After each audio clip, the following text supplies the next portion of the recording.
Once the pride of American aviation, Boeing keeps making headlines for all the wrong reasons. Yet another issue with the 737 MAX jet. The problem now is misdrilled holes. A lot of questioning about the quality of Boeing's equipment right now. The many headaches for Boeing of late. Boeing is in utter crisis right now. It has challenges on all fronts. It has questions about its safety, questions about its management culture. It's a rudderless ship, so to speak. It's really a classic case of late-stage capitalism. Newest arrival in the Boeing family of airliners, a new queen of the skies. Boeing as a company has bungled its once prestigious brand identity, and its ongoing challenges are poised to make air travel even more of an ordeal than it already is. So I think what you're looking at is not necessarily a pricing crunch like what we saw last year, but just a massive travel nightmare for people trying to get anywhere because there's just not a lot of slack in the system right now.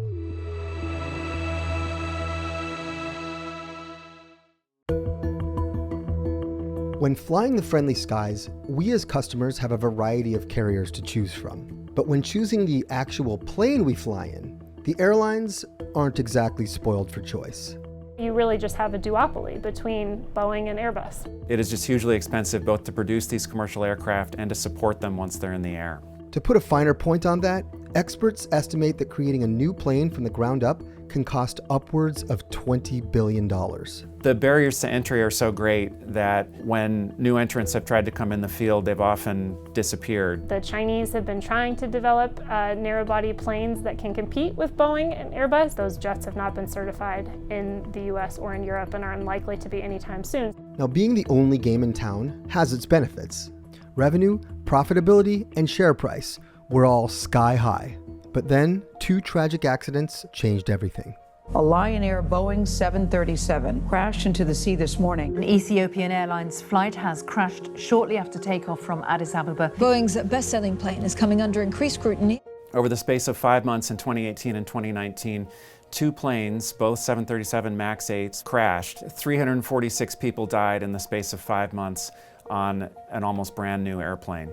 And in both cases, a piece of software that Boeing had developed called MCAS was at fault and overwhelmed the pilot's ability to control the planes. They were trying to catch up to Airbus, which already had a more fuel-efficient narrow-body on the market, and so they instead tried to work with the design that they had, but to fit the great new engines on the plane, they had to put them further forward, and hence the installation of the system to help guard against potential stall. But there was one big problem with this plan. Boeing didn't fully disclose or train pilots on the software and how to override it if necessary.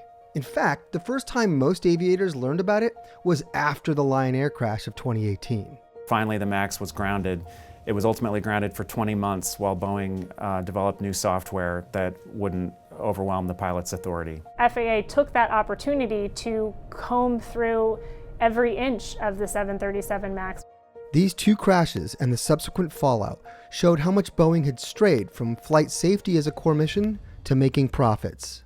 Boeing got here through changes to its culture that began as far back as the late 1990s when Boeing purchased McDonnell Douglas. And McDonnell Douglas had always been known as a company that put stockholders first. The focus was really on how do you make money, and it did very well at that. A series of CEOs gradually moved the needle a little farther toward stockholder returns, and in the period from 2013 to 2018, Boeing actually spent $41.5 billion on stock buybacks, which went straight to investors and the managers themselves.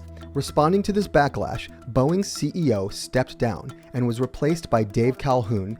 Under Calhoun's guidance, Boeing did manage to get the 737 MAX back in the air, and everything was flying high, at least for a time. A door plug blew off of a 737 MAX 9 plane. The gaping hole forced the plane to make an emergency landing. And what was more shocking is that it emerged that this piece had left the airplane because bolts had not been secured to keep it in place. It was a production mishap that was directly the fault of either Boeing or suppliers to Boeing. FAA inspectors reported that they had found multiple incidents where quality control procedures hadn't been found. They never really, and they still haven't, quite frankly, said that they have a culture problem. So the FAA took this unprecedented step of saying, we're not going to allow you to increase your production rate until you satisfy us that you can do this safely and responsibly. The FAA has limited the number of 737 MAX aircraft that Boeing can produce, all while Boeing has an order backlog of almost 5,000 planes. And this is really where the supply side hits the demand side of your summer vacation.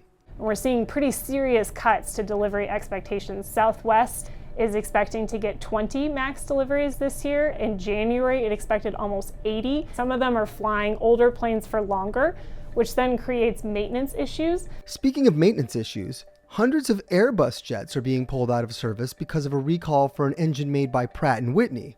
This is compounding the supply problem. In general, you just have a lot less capacity out there for the flying public at the same time that demand is expected to be at a peak. But there's a silver lining in the friendly skies. Calhoun says Boeing is now a different company than back in January. Travelers have more confidence in airline safety, and summer airfares may not necessarily go up, if you can get a seat. Prices have been coming down. In some cases, fares may be down from where they were the year prior, but that may not necessarily feel like a huge relief for the consumer if you can't find the flight that you want to take because there's just fewer seats available. And it also means that if you do have delays, there's just a lot less capacity to absorb those displaced passengers, and so you're more likely to see yourself perhaps pushed to the next day or sitting in an airport for, a much longer period of time because there's just not a lot of places to put those passengers because the other flights are sold out. All of this makes Boeing the scapegoat for your summer travel woes. And as Boeing's troubles linger, it's falling behind. Take a look at this chart. Before COVID, Boeing was about twice as big as Airbus. Now, its market cap is currently around $12 billion smaller. If we slow it down and stick to the disciplines that will synchronize this supply chain with the insatiable demand for airplanes, and we will be way better for it. And there will be a moment later in life where someone will look back and say, this may have been the most important moment in Boeing's life. Boeing CEO Dave Calhoun has announced he's stepping down by the end of the year. Now, on the one hand, this is smart of Boeing. They're taking their time. They want to make sure that they find the right leader. But at the same time, it does create sort of this question of, well, who is going to take over? But despite all the hardship, writing Boeing off completely could be short-sighted. Many would argue the company is simply too big to fail. It's hard to imagine that the U.S. government would allow a situation where the country has no supplier of commercial airplanes. The president flies on a Boeing 747. Aircraft are essential to the military. In some ways, everyone in the country is invested in Boeing getting this right.